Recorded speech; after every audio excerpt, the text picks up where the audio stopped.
Ndamira pamberi pedera mambo mutasa. Ndamira pamberi pedera mambo mutasa. Zvese ndizvo zvokwadi. Zvese zvandichataura ndezvechokwadi. Ndikanyepa chabatwa nemhosva. Ndikanyepa ndichabatwa nemhosva. Mwari arimbatsirawo. Mwari arimbatsirawo. Pamusoro mambo mutasa. Pamusoro makurukota ini ndinonzi Baraka BARAKA TIRIVEPI Thomas Bush munun'una wangu. Ini ndiri mukuru kwaari. Ini munyaya ndainga pano iapiri yatakaitirwa pamuzvari muparutsa yatakatorerwa yatiri kunzi titorerwe munda pati yemunda wedu isusu uri pamusha pedu kuti upiwe vekwamari vangu. Isusu tagara pamusha uyu takakurirapo. Now I'm about 73 years old. Takurira ipapo for 60 years, the last 60 years, taigara pamba pamusha uyu. Hatina kumboona vanhu vekwamari vangu vachisvika. Hapana munhu akamborima panhu patiri kuryira pacho kapiece of land kacho ikaka. Zvakaitika ndezvekuti izvo muna 1986 vanhu vecoffee growers Dambanda Growers Coffee Association vakauya vakatungamirirwa naheadman ainzi Cyril Muparutsa. That headman ndobva asvika vatiti vanhu vekwatiri taakutora munda uri kuzasi kuno kwamuri kuno kuti tivape vanhu veCoffee Growers Association kuti vaise maseedlings avo ecoffee vanhu vese vachiita coffee ipapo. Izvi vakazviita inini ndikatowo a member of that association. Munhu akanga ari mukuru akatungamira association yecoffee ainzi Georgina Tiriwepi akanga ari mainini wangu ini mudzimai wemunini wababa wangu nemunhu ainzi Namo Benza ndo vakauya nasekuru naCyril Muparutsa akanga ari acting headman at that time in 1986. Isu hatina kupongana navo tikati ngatiti sezvo yakanga iri development to everybody. Kuzoti papa 1986 vanhu vakakontinua muna 1992 somewhere there coffee haina kuzotengwa nevanhu veEU because of masanctions. They just vakasiya varimi vakadaro varimi ndokuregera foja. Saka panhu pakabva pabhano hapana munhu akanga achabatarisa. At that time in 1990 kupera kwake munhu anonzi Oliver Muparutsa akanga headman then acting abviswa. Akanga headman akanga ari Oliver Muparutsa.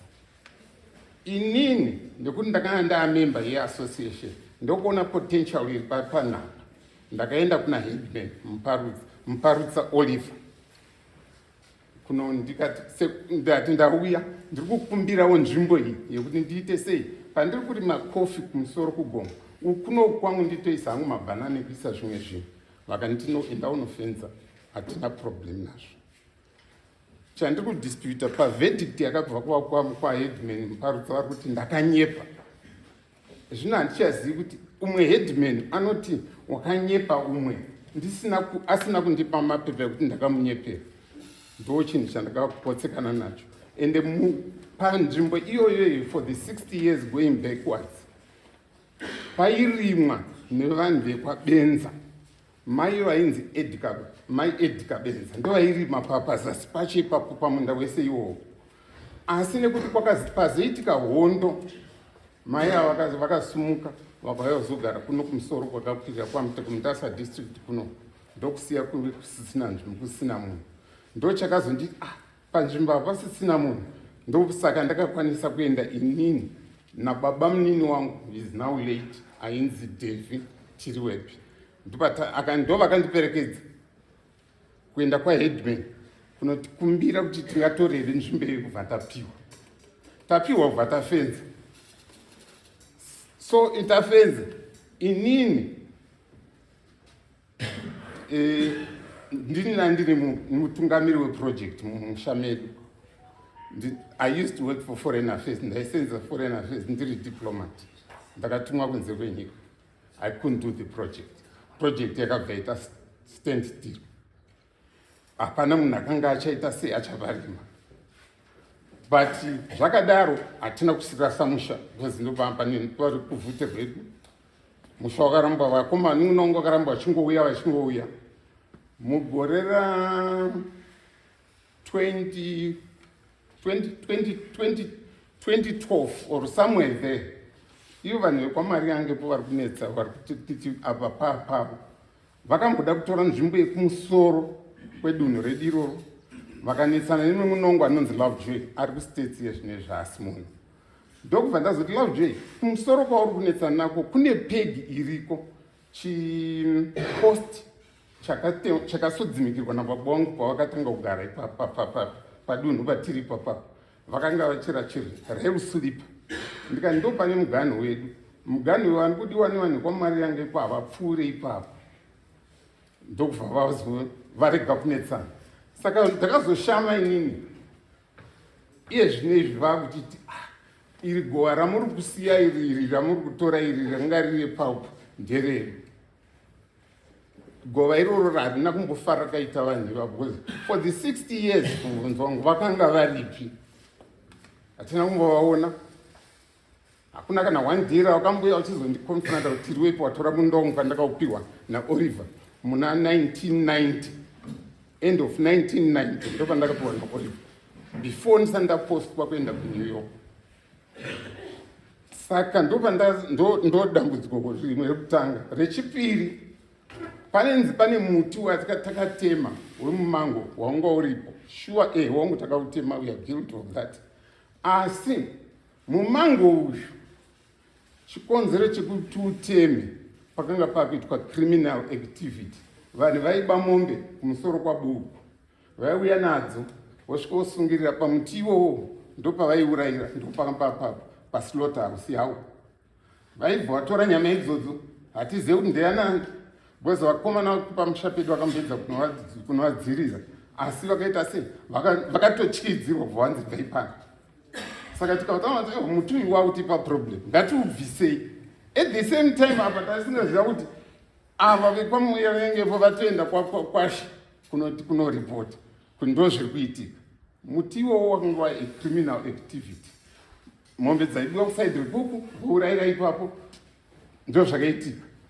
Then tichingotiri pamwe chete ipapo mugore ra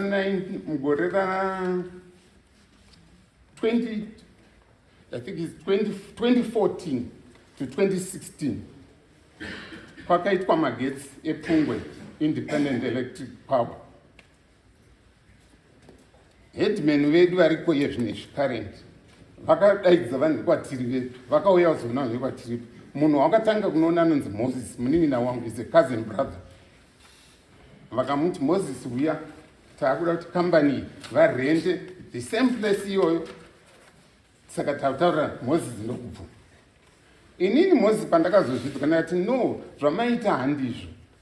Munin'ina wangu anonzi Lovejoy wache anga ariko. Ndikaona kuti Lovejoy iwe enda unoona muzvari unoti aiwa zvaitwa it's not correct. Mune remangwana zvinozotinetsa.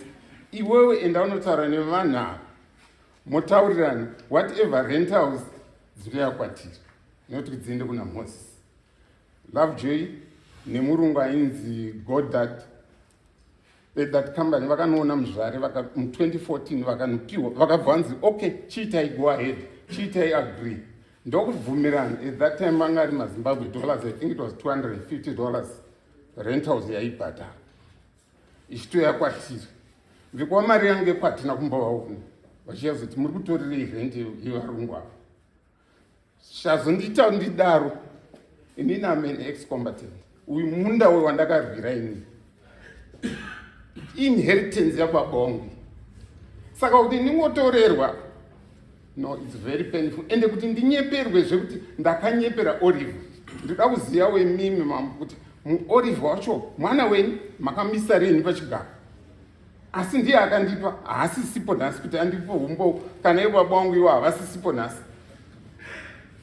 saka zvinhu zviri kundirwadza zvikuru kuti vanhu veimba huru yakaita semi vatinotoma mongoti mafuma maakunditorera mangwana ko vakambodi kuti daidzawo takataurirana takawapawo history yepanhu apa kana vanga pasingapazivi tangonzi taakudiwa kudai.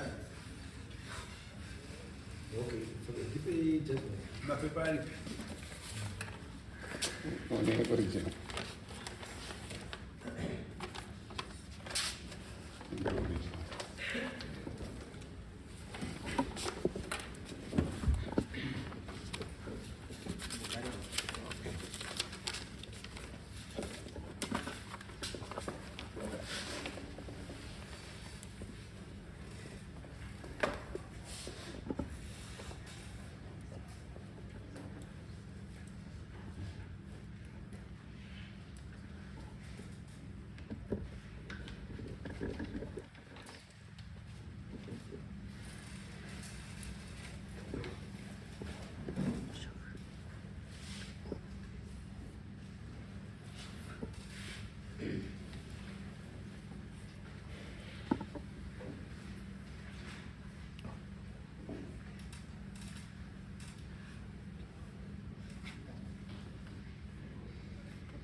Yeah.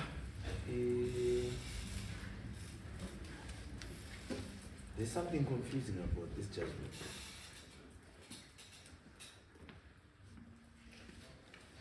Because they are in a judgment. Apart from this chair.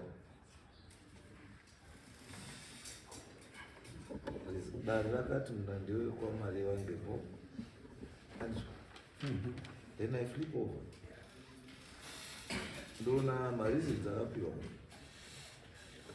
panumber 4 pari kunzi mushure mekunge nyaya yapinda mudare ishe wakaudza mativi maviri kuti warege kunoshanda kusvika dare rapa mutongo waro.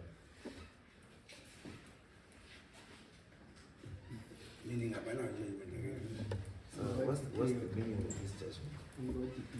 They note number 5 dare rinoti wakazvidza dare. What is this?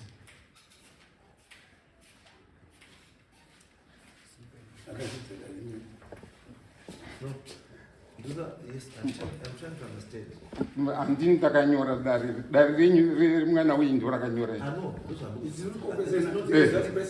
Inini chandikanganisira padare. I think it's very painful kuti unzi munhu I work for the government. Tosedzera government. Andini ndanyepa. Ndo pandirwadza chete chete. Nyaya, that's true. Inyaya futi. No, that's true. My questions are not raised. They are not directed at you. They are directed to the judgment. Oh, I see. But according to this judgment, it seems like the judgment is pending upon a judgment. But at the same time, LC4, same time, same date, and everything. Rupa judgment. A deeper of Rupa judgment. Number 5. iri kutaura futi kuti dare rinoti wakazvidza dare ani manje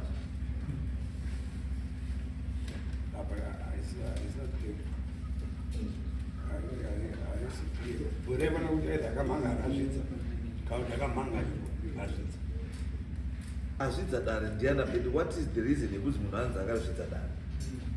Because kana uchinzi wakazvidza dare ka it's either hauna kuuya kukoti kana wakadaidzwa kukoti 1 kana kuti 2 pakapiwa mutongo asi hauna kuteerera chii mutongo. Ndiyo contempt of court. Saka apa ari contempt of court ndiani? The judgment is not clear. Vakadzipemi muri 2. isusu takanga tiriko ende isusu ndisi takatozonotora judgment vakati tiyamutorere ndisi takazonoitora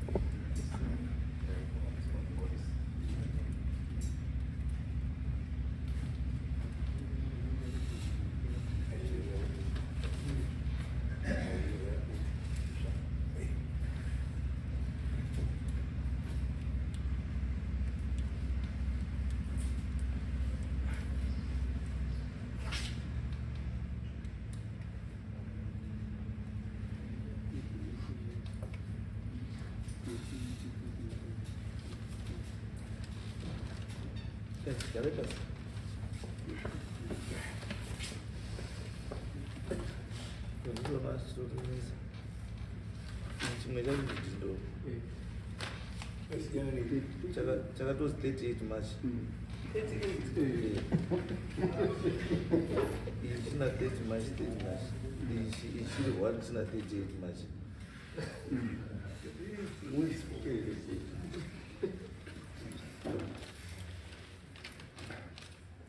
Anzani uyu mari wangu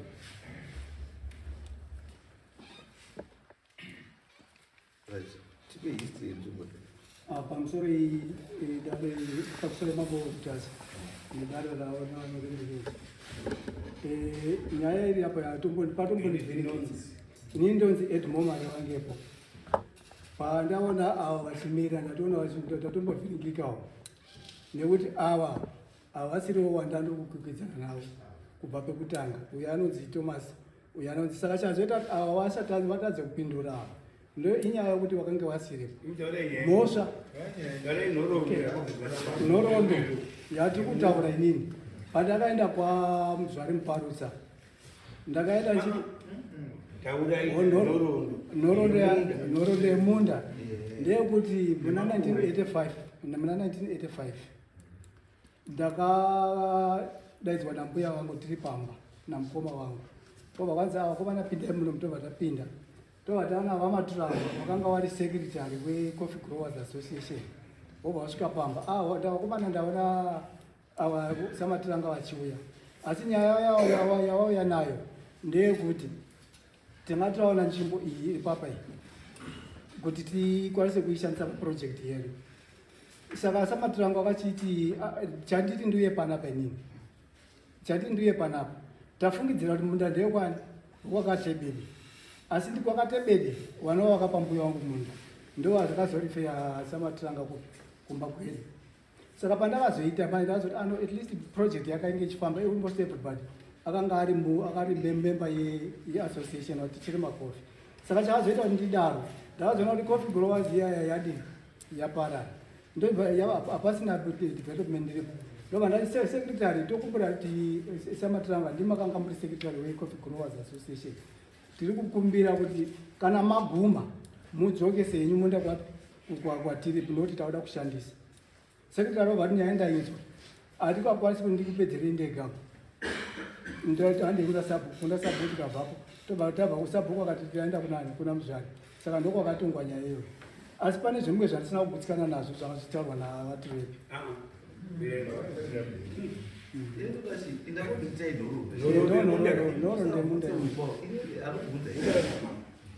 Nhoroondo ndapa yekuti ndakati secretary toti mutidzokere munda wedu ndimamuri weassociation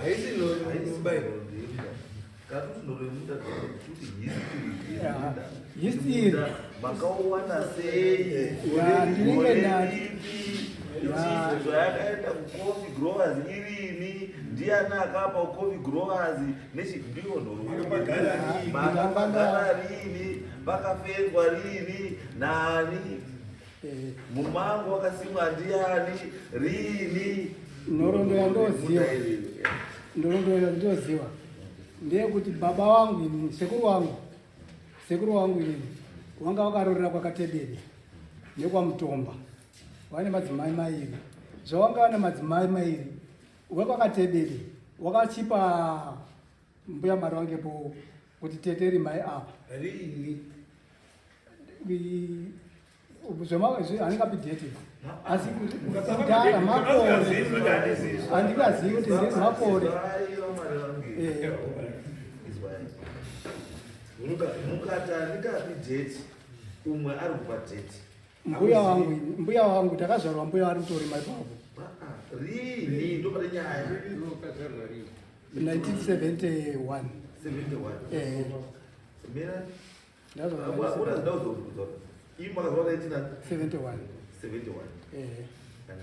which means makazotanga kuziya zvamungaizva muchipeita chaiko pa 1671 87 imi matimunda makazova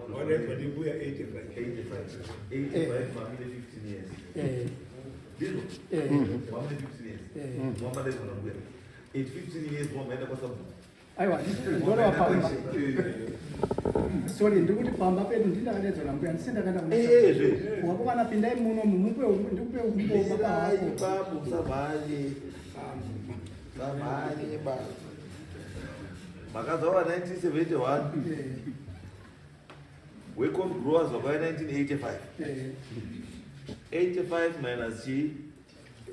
minus 71 which means mamine 14 years ndipo makazova kumana pindai ndizvo mumba nambuya manga muri wangani wakapinda mumba tatiri tuwe nenamukoma wangu wakashaika nasamatriranga vari secretary weorganization nambuya kuti vatatiri 4 maabuda mataurwa muri 2 pamabva romuri 2 pamadii iyi nyaya yanga yakuna secretary ndokuti kwataura nambuya kuti endano tati mapinda mumba samatiranga udaidze muri 2 mataurirwa ndimbuya muchibuda mukicheni pamadini takabuda panze isisu vanhu pamadini samatiranga wobva wachikondinya nezvanga wataurwa nambuya saka imi mavana chamunoziva chandoziva ndechekuti ndakaona samatiranga vakakumbira ipapo ndo chandoziva ipapo izwai bambo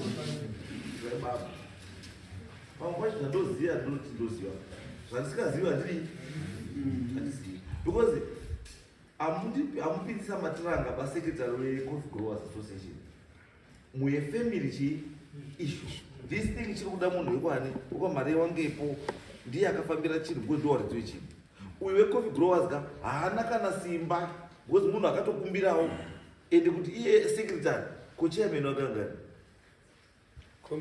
komiti yacho chairman wekomiti akani akamupa secretary iyo simba rekudecida on behalf of the association organization ndo yakuziva angari chairman ndiani angari chairman nguva yacho ndiani tikatotaura secretary ndiye anotoziva uye ndiye anotoziva zveorganization miraika secretary chapindawo naye tirimbodai mimi chandinoziva imi pamuzandora chamunoziva ndoziva chamusingazivi handizivi because according nezvazvakaizviraina zvakatoresana time yakaitika zvinhu izvi youaemine hausaina agreement haufambiri chinhu youaemine kana mukoti haumiri pakaitika zvinhu zvakainubvudza kuti zvomataurirwa nembuya handisi vabva mabuda mukicheni uyu tatarika wenyu wavhasana nambuya mukicheni imo mazikudai kunze abuda nambuya mukicheni handisi zvaanga akuita zveasociation ngezvake handisi saka makazoziva sei zvakasiya achitaura nambuya ende nambuya wakanga utaurei wangarumbotaurei chawakasarira wari 2 imi mwaridziwe mundamurikudzi pamabvunza kuti pamakapedzerana nambuya makaitei ndikati pavakataurirana agreement yavo takanga tiripo vobva vataurirana munda tanoshandisa then zvakudaro ndo pamabvunza kuti makaita sete vatabuda panze zvinoitika kana vanhu muri kuita lease outland yefamily to an association, a registered association, panoitwa documentation yekuti nhasi mukudai mukubudisa mapepa ekuratidza kuti gore rakati tatakapa minda yedu yokwamariwa miko takapa Coffee Growers Association, akasainira on behalf of Coffee Growers Association ndinhingi. Vanhu ava vakazonyora futi tsamba yekuti tadzora chii munda because hatisina chii haticharimi coffee. Asainira on behalf of the association ndinhingi, and on behalf of the family akapa munda Coffee Growers Association ndiani akapa munda Coffee Growers Association kwamari wangepo ndiani? Mbuya wangu Miriam mari wangepo. Mbuya hana simba rezvinhu zvedzinza. Mbuya hapi munda wedzinza kuvanhu musha mune varume. Mbuya mutorwa. Papa sina varume nguva yese. Kwamari wangepo kunaona kutara wanikaita wakanga wariko asi pawakasvika mbuya akazopinda peace agreement wanasa mari wangepo wasipo wakasvikirwa tisi takasvikirwa tiripo pamusha tisi takasvikirwa tiri paground pamusha. It's not an issue kuti iwe aripo ndiani, it's about doing the correct thing. Kana tinombera tichitanga tinoti hero tibepo tinoti hero tichibva musoro tichidziga pasi kana tinoti hero tichibva pasi tichikwira musoro. Imimi sewadiki zvomakapiwa nembuya wari kumusoro kwenyu makawafira pazera rangu ini ndaisakwanisa mbuya ndovakazimbuya kana uchitiwe pazera rako wanga usingakwanisa, so it means pazera rako wanga usingakwanisa kumirira chinhu. palipo pandaida kubvunzawo ndati kana wati iwewe pazera rako wanga usingakwanisi kusuma wari kumusoro kwako kuti ndo zvataurwa nambuya handiti, so it means kuti pazera rako iwewe wanga usingakwanisi kumirira chinhu. Plus pauya vanhu vemagetsi vakanga muripi ndikapopindura apa panze pazera rako apo pandiri kuti pazera rako wakanga uripi.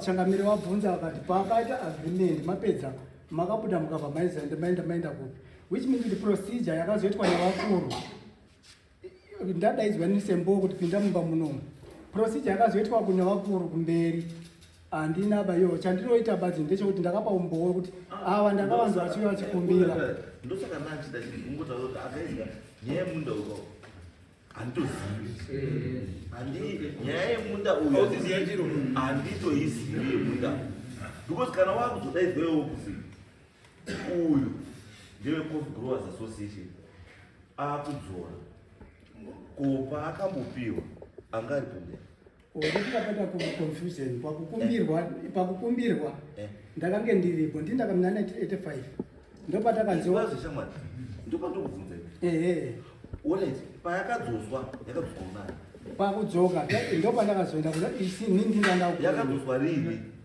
ndindakaclaimend wakadzoswa rini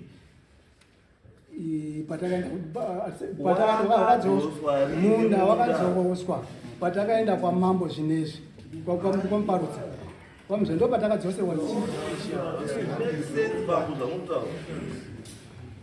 munda makudzoriwa munda izvozvizvi 2026 asi vanhu vakapedzera kurima murini Coffee Growers yakapedzera kurima ipapo rini ava taitaura nava Coffee Growers yakapedzera kurima marini in around 2000 randi makora I'm not Ah, unosaziva? apapa mnoti handizivi Ndizvakutaura. Ipapa handisi. Unosaziva udini? ipapa handisi Coffee growers, gara unoziva. Kwagara izi. Sungai baba. Sungai baba. Sorry makurukota. Ya. Apo mataura mabvunza zvakanaka kuti serangu ndinoitwa tenda yemari wangepo. Ya, nhoroondo yemunda uyu. Munda wakapuwa yeye mai wedu. Mukunda Katebede. Ndowana Katebede. Aiyo, mina ibaba. Imi muri ani taureza. Inini nditenda yemari wangepo. Alright. Ndosaka mauya imi makamirira association. Tikuda chairman we-association. Okay. Imimi you cannot represent the association because you're already conflicted. Okay, ndanduti. Ndosaka ndakubvunza kuti chairman we-association iyi kana vice chairman uripi? Uripota now. Chairman. Somebody. Chairman uripi?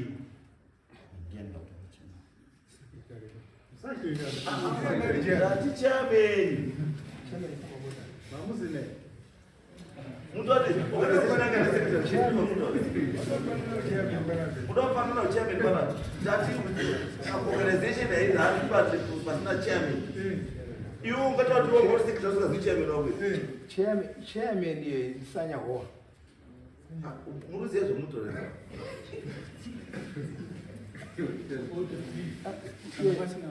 Iye mambo. Izvai pambo. Ini ndoda munhu anotaura chokwadi. Ini munhu anotaura zvamuziva. Munhu chausingaziva uni. Simple. But my worry, ndekuti iwewe uri secretary general. Andisika. You want to stand there wobvunza munhu angati chairman ndiani. Iwe secretary general. And secretary general na chairman ndimwe vanhu muri two munodana organization. And you want to tell me there was a chairman of. Unobvunza baba wako kuti chairman. Aiwa mambo. Inini ndasumuka ndakamirira family kwa mwari wangepo. Izvo zvese anoenda pandati ndikuda secretary general handiti masumuka bva ndimi secretary general we-association handiti ndikakubvunzai kuti secretary general we-association chairman wenyu ndiani mukaradzidza kuti hamuzivi. Sorry. Ndaita misunderstand. Ndasumuka inini akanapo ndataura kuti inini ndiri mari wangepo. Ndandoda kuti nditsindire. Ndibatsire mwana uyu kwaanga rusiya. Garai pasi. Ndati ndikuda chairman we-coffee growers. Okay. Ndasumuka. Uripi? Chairman. Baba muri chairman here. Kana muri chairman garai pasi. Kaka chairman amuri. Kuti. Kuti hamuzvizivi ba. Saka nyaya yomusikaziva musaitaure ba. Yararai. Ukona zvizoda. Isusu toda zvinhu zviri clear. Isusu tokala guys. Isusu kana mauya, isusu totonga nyaya atongi chii. Atonge vanhu guys. Isusu totonga nyaya. Because what facts here? Because we cannot deprive munhu chinhu chake. And kana chinhu chiri chako, handiti show us, prove to us. Nemafacts kuti ndechako. Haufaniri kuti isusu tiassume kuti ndechako. No. Prove to us kuti ndechako. We want my documents apa, toda mapepa akasainwa, agreements between the association nemhuri iri apa. Angakamirira mhuri pakaitwa that agreement ndiani omira apa kuti ndiri ndandakamirira mhuri inini ndichiita this agreement. Kana pasina munhu angakamirira mhuri andika, and you don't even know kuti ndiani, then it means hamuna chamukuziva.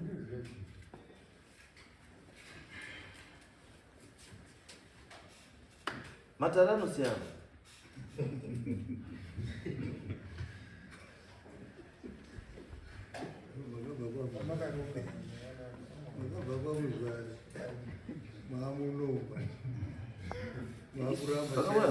isu toda chinhu chiri clear as long as there's no clear uye kuratidza kuti chinhu ndechenyu. The onus is on you to prove to us kuti land yamuri kuclaima ndei. Isu tatifanira kuprovira isu kuti land ndei. Imi prove to us kuti land ndei. I'm not worried about nyaya dzechi. I'm not worried about kuti mufemi takazodai takadai. I want pandoda kuti ndizive ndipo kuti uyu kuti azoite claim ownership over this thing akaclaima sei, chii chachaitika, kutanga rini, kuti uyu azove ndiye anopiwa marentals enzvimbo iyi, imi muripo, chii chakaitika. I must know. Akambodirecta vanhu wemagetsi kuti endai kwatiri wepi ndiani, ende akabvumidzwa ndokwatiri wepi kuti wapiwe marentals epanzvimbo apo ndiani, based on what? Imi paipiwa vanhu marentals pachifenzwa mamuripi, mutata muri mari bepi yekuti munozvati vanhu ndoripiwa mari avo varikufenza ndoripiwa mari idwa munova makanyarara munyarara pachipenzwa muri kuona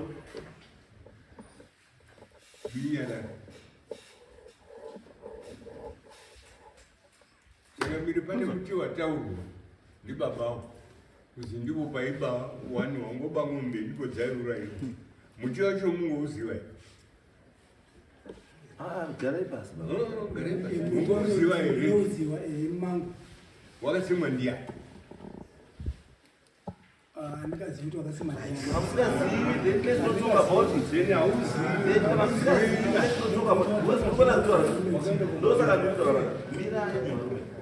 we may waste time. We may waste time. Tichitendera tichitaura zvisabasa. Because pane maissues anoda clarification akawanda. Anzwa. Coffee growers yakapiwa nani? Ikadzosa kunani? Fence yakaiswa ndiani? Yakaiswa rini? Kana ichiripo nanhasi? Why? Wemagetsi wauya akawaendesa kundiani? Si asina kuendesa. Isha akanga aripo panguva iyoyo ndiani? Ngoja because mtemo zvaunotaura ini ndiri panapa ndiri mambo. I cannot overturn a decision yakaitwa namambo akanga ari inisandawa. Hakuna mtemo wakadaro. Kana mambo anga aripo akatodecida kuti ichi ndo chiri kuitwa ichocho ndo chaunoita. If you are not happy with that judgment, you appeal upwards. Mazuva acho iwawo. Because time may appeal any time. You cannot wait for 35 years to appeal to a decision. You cannot wait for 21 years or 30 years kuti muzoita appeal. Muzare iyoyo akaita ishirini.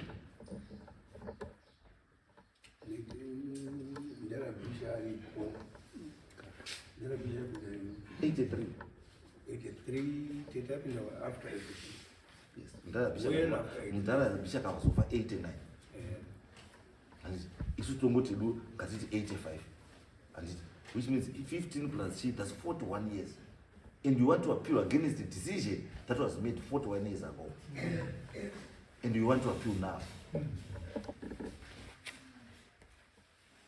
Ndizvo.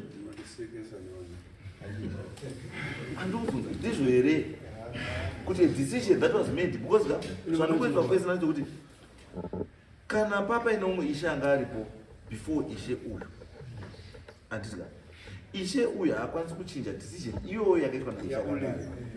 She cannot change decision yakaitwa naOliver. The only way yaichinjwa decision yakaitwa naOliver was through an appeal. And so if that was can appeal is not going to, what does it mean? It means the decision given at that time is still binding. Ndio hakuna any decision beside that.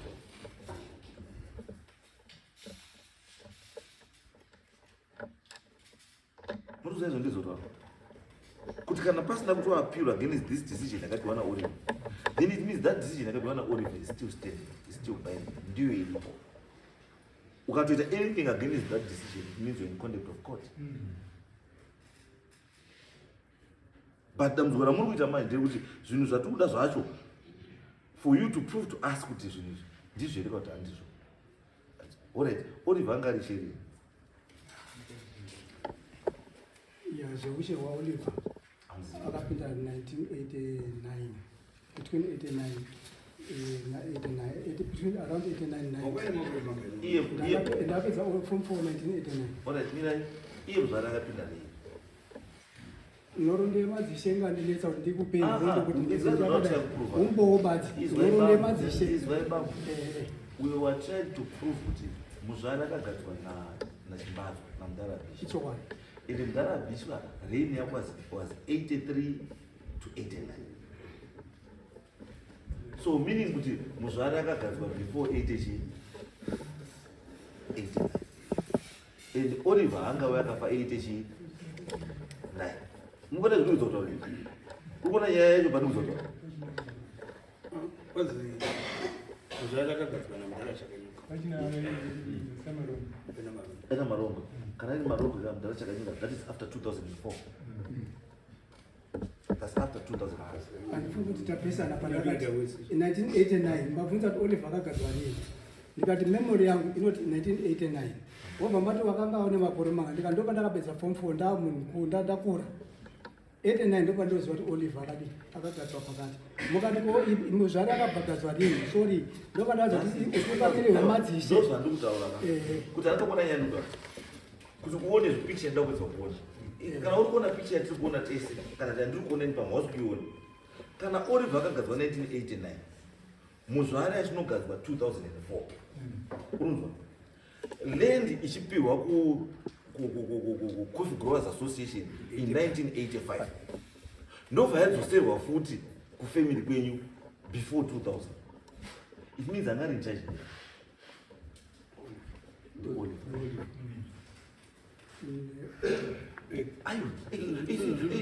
Hazvidi n'anga baizvi zvakupedzotaura. Handisi kumirira madzishe pakutonga ndinoda kuti According to this letter iyi pakanyorwa kunzi mhuri yekwatiri wepi yakazonyepera dare kuti munda wakapiwa mvumo naishe Oliver Mparutsa kuti wadarike mugano wawo wemugano wachifudza wayo. Asi zvakaonekwa kuti ishe Oliver wakanga wasati wauya kuno kuzoita ishe. Ndo judgment yamaya. And ndikuti I'm querying that one now. Because kana Oliver akagara 89 iye muzvara achizopinda 2004. Imimi history yatitaura nezvayo yakuti 85 and 91. It means angari in charge ndiani? Ndi Oliver. So muzvari cannot dispute existence yani. Kana kati Oliver akanyepa, uyo akanyepa kuti Oliver ndiye akaita izvi. Iye angasati apa chigaro. Kune zvinoita kuti iye muzvari angasati apa chigaro. Angari pa chigaro ndi Oliver. Up to 2004. Because iye muzvari munhu akamugadza ndi Chakanyuka. Chakanyuka akaita mambo 2004. Which means kugadzwa kwamuzvari is after 2004. So she cannot dispute chinhu chakaitwa before 2000, before iye. Meaning kuti zvandachikutaura zve kuti decision yekupa munda nekubvunzwa kuisa fence nechii zvese zvakaitwa naishe ani Oliver. Hazvina kuitwa namuzvare ipapo. Ende muzvare haikwanisa kuchinja zvinhu izvi. Ukona zvandiri kuedza kutaura. Muri kuona here zvandiri kuedza kutaura. paripo pandisina kuchekerwa napo documentation agreement yakaitwa between Coffee Growers Association nevanhu vekwamari vange mandibvunza inini ndikati handina apa hapana zvakanyorwa. Then plaintiff ari kukwikwidza haana documentation raaprova baba kuti nditi takabvumirana nezvakanezvakanezvakati saka ipapo ndaona kunge side racho rakobvunzwa documentation ndakachita documentation. Why do that documentation? And why do that documentation? Because the reason why ndabvunza judgment is because judgment ndio ina plaintiff. Comes are you in the plaintiff?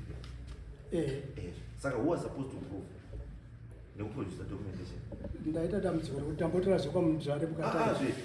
The reason why ndabvunza judgment yepamunzvare is because I wanted to go through judgment. Because this is an appeal.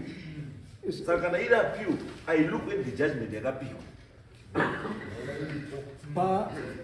Chandinoziva pamaziviro andoita macustomary agreement edu isisu atinoita sevanhu kufanana neapa hatisandaona panonyorwa namaagreement kuti zvakadai agreement yakatizwa mari vange kundiuze pauri kuzepa pausuziya because chinhu chinotaura nechazvo is not between an individual and an individual.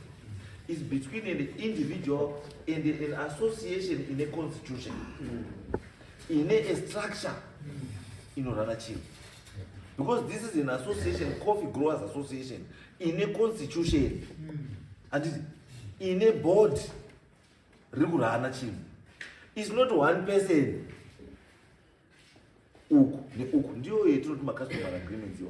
But this is an association in a constitution in a team, and it with an agreement in an individual. Business agreement. This is a business agreement. It cannot be a verbal agreement. It's not paper.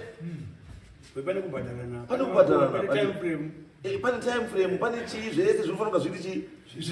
Because this agreement was not open. So Coffee Growers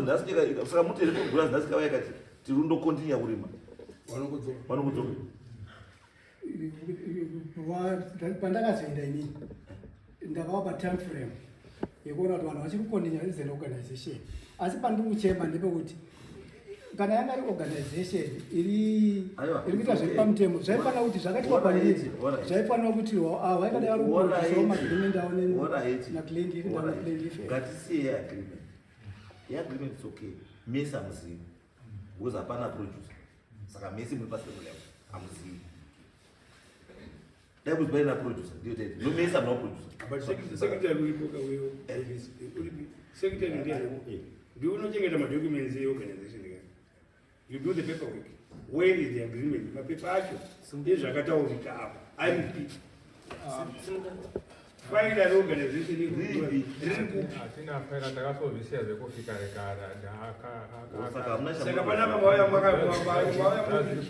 Kana moya muri secretary kama afa kwa muri secretary ne fire.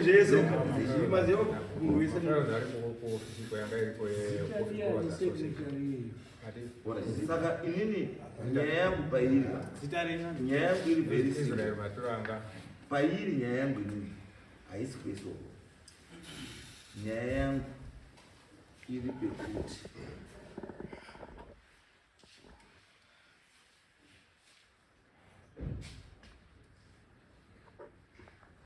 muzvari pakatanga nyaya iyi nekupera kwayo akanga asikwa.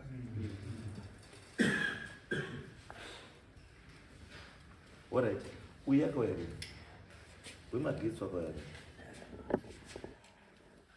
wemagetsi hapana zvandakapana agreement hapana zvandakati wemagetsi wakawari andizivi pawakapiwa apa pawabhadhara renda wakaenda rini hapana chandoziva pane zvemagetsi. Saka muzise uyu wakauya panzvimbo yeparipeni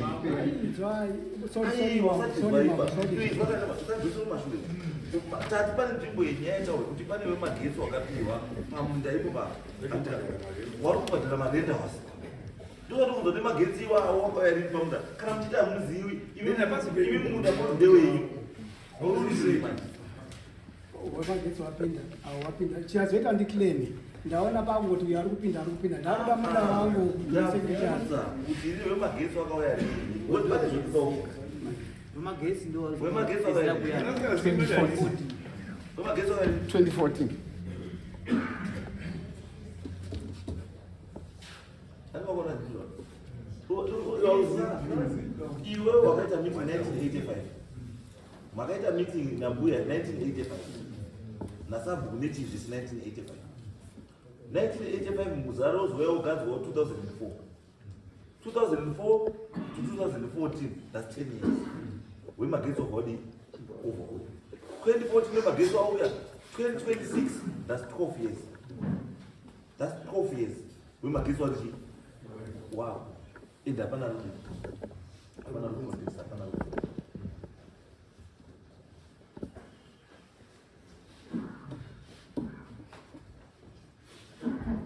ndofunga kuti sorry pakusore mama ndodaira kuti nyaya yapandura kufara napo ndepekuti weassociate coffee growers association newemagetsi maorganization ari nechimwe chete ane oganokura nesystem yakafanana yekuti ava kana ini maindibata kuti hapana agreement yatakapanana neava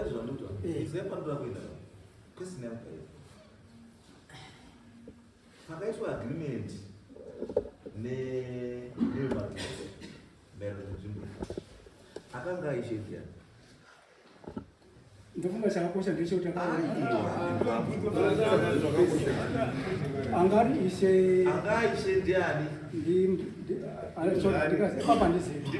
epapa ndizivi muzvara akagadzwa 2004 wemagetsi wakauya 2014 which means akaita agreement yemagetsi ndimuzvara ndosaka ndati handizivi zvatinoita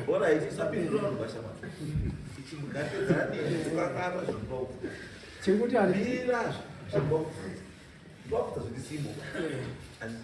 muzvare wakaiswa 2004 muzvare kuita dhiri remagetsi 2014 muzvare presides over dhiri remagetsi and muzvare then direction remagetsi kuti marentals munoendesa kwani kwatiriwe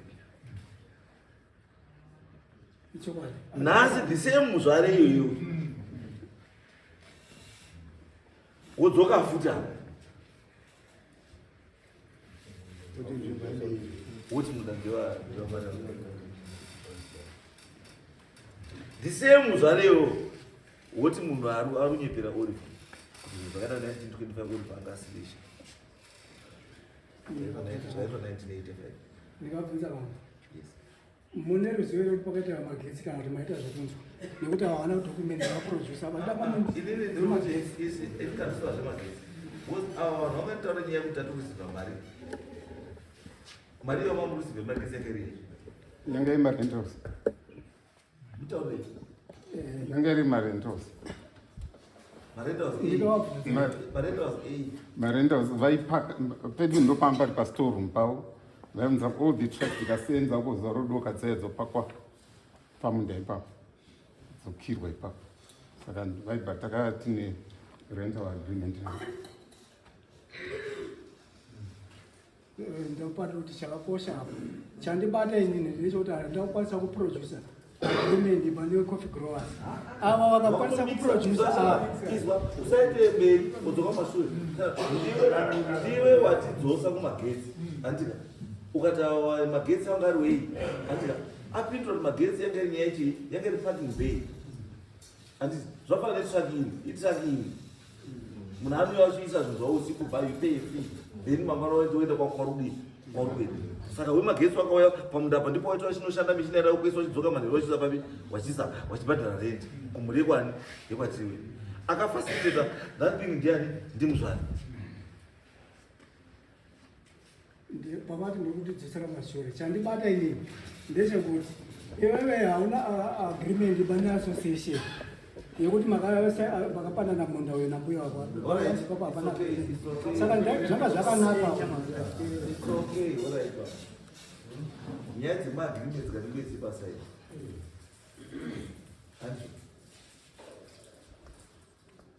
ndikoronga yako nyaya yako ndeyekuti awa ngavaburitse agreement nezesa ngavaburitse agreement nechakati asi isusu tikuti kana munhu ari anga ari kupiwa mari is evident enough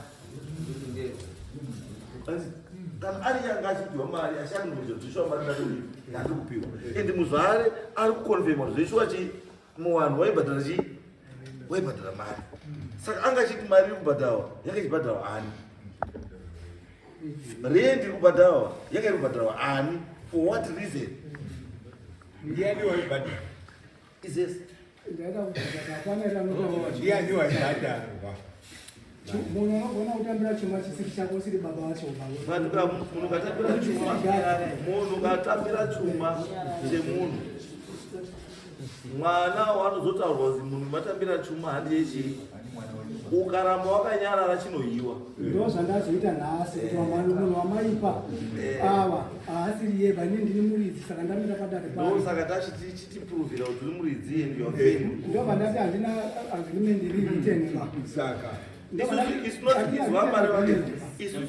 about the agreement, the coffee growers.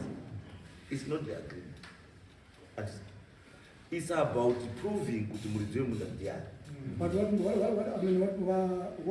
chinoita kuti proof ivepo a proof cannot just be pasina chipiko chibachiwanikwa avo vashaya ini ndashaya Ava vakafenza, ava vari kuhya iwe uri kuitei? Wapanhoroondo inobva kuma1960.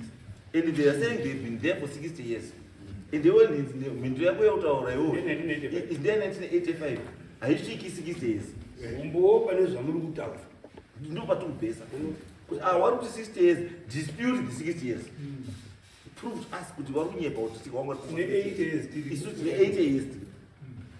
Zvokuti imi menyu yamutaura kuti takapiwa nambuya sekuru anga ine wakadzi 2 wandatezvara ndo wakatiti rimaya. Wandatezvara wacho waripi?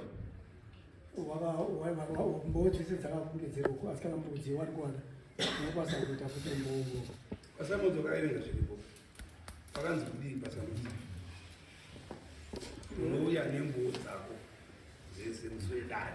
ndauya nazo Ndinosimbisa nyaya yako. ndauya nadzo mbowo zvako mukasiri dzoba makoamaiwaiehega ndaanikoza mukati wewe usataure ndo mbowo dzangu Izwa uyo ndibani wangepo handisi haamiri apa achitaura nyaya dzekwamari wangepo because he is an interested party. Haana chachataura chiri against because iye ari kutodawo. ataura kuti ndiri confused ndatisina kuziva kuti ndinodikana ndosaka uyo akamsekretary ati ari confused tikamutaurira kuti aivabambwa mubiri baba because muvekwani kwamari because atosumuka achiti ndoda kutotsigira zvauri kutaura iwe. And at the same time arikuda kumira futi sasecretary wecoffee growers ndozvatarahazviiti because watonesaidi kati because kanoda kutsigira zvotaura neuyu kanoda kutsigira zvotaura neuyu watonesaidi handikasati kuti hazviiti mazvakakana nemukoti mama mukadzi wako iwewe haaiti witness yako, mwana wako iwewe haaiti witness yako, iwewe hauiti witness yemwana wako, iwewe hauiti witness yemukadzi wako. iye ndiye anochigona kumira obvamira kuti andakamirirani ini ndandisinga Iye uyu iye anouya bvati ini ndandakamirirani sorry Haukuteerera. Batsiri wayo.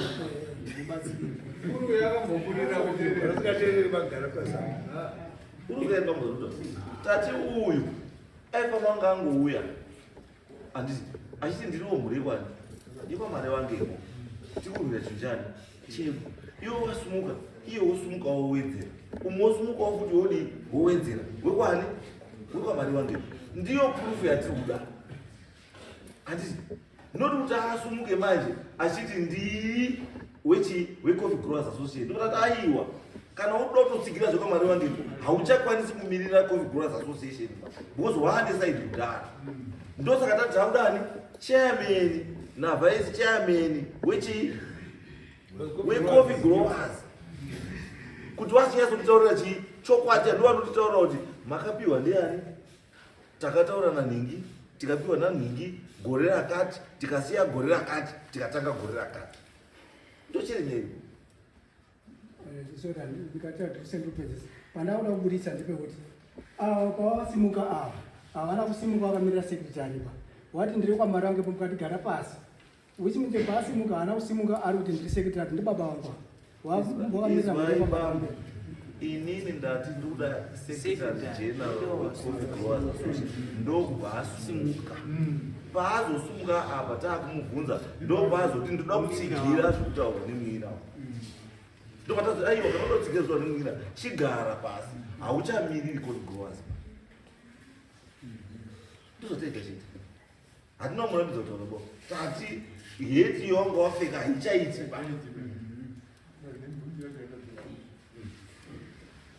aiwa ndomatazobvunza kuti kuchairman ndiani wakutangovhura iyo ndio SG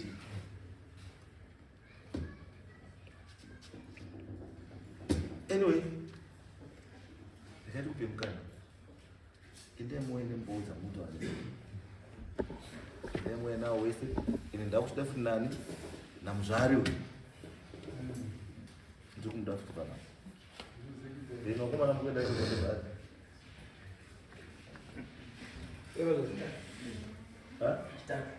chitatu mamasvika pamunda iwo doti muone munda iwo ndinimunipa ripoti kuti munda wacho akamira sei asi wana todzoka next week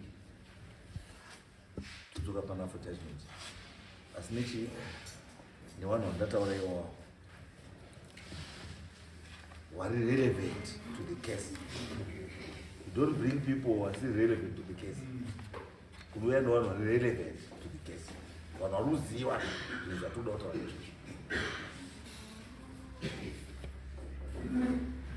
Anzo. Next week ine mwana kwa baba. Andika taura kwa boli. Andisi wano ndi mboya yao wakapiwa. Kana kuine kumuri kwa Oliver ngaripo. That person anoya.